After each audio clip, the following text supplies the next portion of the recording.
What's going on, you guys? All right, no better way to start off this video than this. Look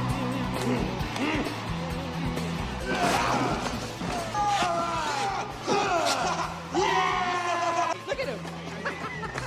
They're the Bash Brothers. That's right, the Bash Brothers are here to stay, at least one of them for now. One of them for now for sure, and that's Arber. But that was cool. That was pretty cool. Arber Jackeye, the Jackeye's mama bear, driving up today to see the game, surprising the boys. That's a pretty cool story. It's a pretty cool story, right?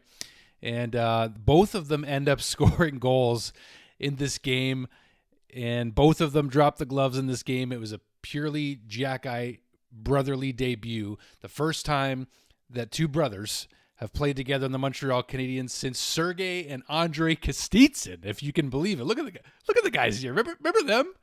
Remember them? I went to the Bell Center. The first time I ever went and sat in the lower bowl of the Bell Center was watching Sergei Kostitsyn score the winning goal against Washington, like in the early OV days. And we loved the Kostitsyns when they were here for a while. The novelty kind of wore off after a little while, but they were fun for a while. Let's just say that. So the Canadiens win this game. A few notable NHLers, in Philly's lineup tonight, but still notably missing guys like Matvei Michkov, Trevor Zegras, Drysdale as examples. But still fun to see the boys get the win. And less than a minute in, Cole Caufield, Nick Suzuki, Lane Hutson. I mean, the first thing I noticed about last night's game in the preseason opener against Pittsburgh is that you missed Lane Hutson. Okay, we missed Lane Hutson. A tic-tac Cole Caufield scores on a play where Nick Suzuki just, pickpockets the Philly defender, brings it up the ice, does what Nick Suzuki does, has perfect vision. Lane Hutson beams up there, beam me up Scotty style, and gets the drop pass from Nick, and he gets it over to Cole for Cole's patented one-timer. Beautiful stuff to start this game. So that was a fun way to start this little tilt, ladies and gentlemen. Jakub Dobeš getting the start in this game in net for the Canadiens, and then Kaapo Kähkönen taking over and getting scored on his first shot against by Richard. Remember Richard? Remember him? Remember Dvorak? He was there tonight too. Remember Devo?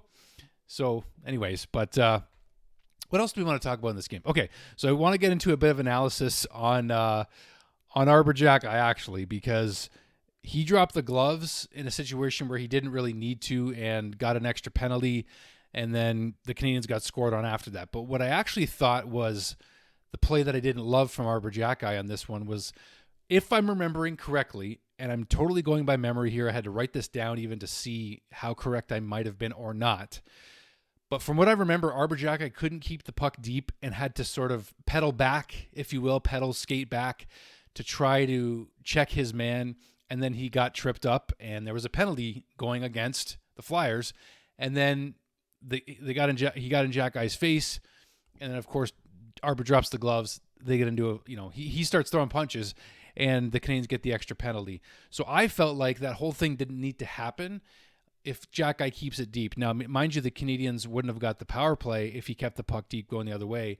I'm just trying to remember correctly if he misplayed his check or didn't keep the puck deep when he could have before he got tripped up. So it's a couple of things where I think if he makes a different decision, this doesn't happen. And really it comes down to if he just takes the penalty and doesn't start throwing punches, because basically the message is if you're going to take a shot at Arber Jackeye, he's going to make sure not to do that ever again. So that's why I think he threw the punches and defended himself. But at the end of the day, you want to see him do what's best for the Montreal Canadiens, and that's what Marty St. Louis has been trying to coach him to do. And that's the kind of player they need him to be, as we've heard in the Eric Engels interview with him and such and such. So, all right, so that was my piece there. Tell me your thoughts down below on that one if you like. But also, Florian Xhekaj, just under 10 minutes into the game, on a great play from Tyler Thorpe, a player. This is going to be a great line in the Val, is Tyler Thorpe, Luke Tuck, and Florian Xhekaj most likely. I don't think Florian's going to make the Canadiens roster despite having a very good camp so far. But that's going to be the line in the Val, is those three guys I just mentioned. And Tyler Thorpe absorbing the hit from Nick Delorier. He gets the puck to Florian, and Florian floats it on net. Not a great shot, but it beats the Philly goaltender anyway. It doesn't matter. And it's 2-0 Habs. So getting into the second period, the Richard goal, which was a misplay by David Reinbacher. All right, so let's I don't know about a misplay. Yeah, I guess it kind of was. He got beat. Let's just put it this way. He got beat. But he also got beat in the prospect showdown, and fans were getting on him then. And I really think that how much hockey Reinbacher missed last year. I remember Max Lapierre saying it about Kirby Dach when he's come back from 2 big injuries. And that is, you need like 20, 30 NHL games to get back into NHL game shape. Just to get back into it. Just to feel normal. So David Reinbacher hasn't played the NHL very much at all yet. He's played, 2 games? And he's going to need a lot more top-line minutes in Laval before he's ready to come up and play on the big squad and then, have an opportunity to be ready to not hopefully make as many of those mistakes and be ready for NHL pace, NHL play. He'll be ready when he gets here, guys. Let's not worry about it. Noah Dobson is here for now. Carrier is here for now on the right side. So there's so much time for David Reinbacher to develop properly. We know he's 5th overall. We know we have high expectations, and we should. We should. But they'll come. Those expectations will be fulfilled in time.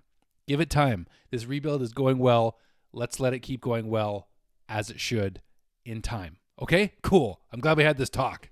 Glad we had this talk about David Reinbacher. I only saw a few tweets about that were a little bit concerning, but what else we got here? Nick Suzuki, midseason form, man. I mean, the fact that Nick could get the puck onto his stick on the great pass from Slav, by the way. It was good to see Slav playing in this game. He started the game with a few good little forechecks and using his body.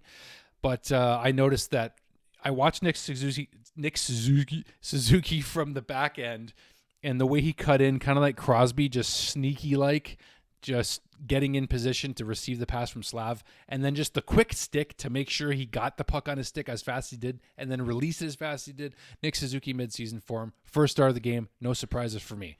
Love Nick Suzuki. El Capitan. I just love the guy. I just absolutely love him. Wasn't overly impressed with Capo Kakinen in net at first, but he totally redeemed himself with some saves afterwards, and he held down the fort, got the win at the end of the game. So hats off to him. He's probably going to be in Laval this season with Jacob Fowler. That's my prediction as of right now. It's a pretty easy prediction to make. I think we've all foreseen that even before these guys played any preseason games.